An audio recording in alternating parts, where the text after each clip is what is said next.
এই তো দেখেন, এটা হলো সমস্যা। এখনকার দিনে ৫ টাকা করে কি সমস্যা পাওয়া যায়? আমাদের এখানে পাওয়া যায়। এটা হলো ৫ টাকা দাম।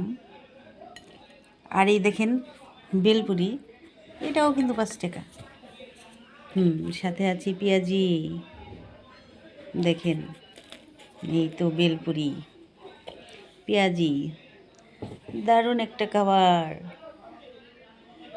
কী পছন্দ করেন? আসলেও ভাজা পোড়া খাওয়া স্বাস্থ্যের জন্য ক্ষতিকর। তারপরে কী করবো, মুখরোচক মধ্যে সধ্যে খাই। আপনারাও কিন্তু বেশি খাবেন না, এটা কিন্তু স্বাস্থ্যের জন্য সত্যি খারাপ।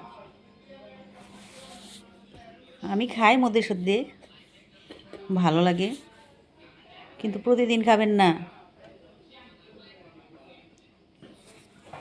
কেমন হলো ভিডিওটা অবশ্যই বলবেন, পাশে থাকবেন আমার, আমিও থাকবো ইনশাআল্লাহ।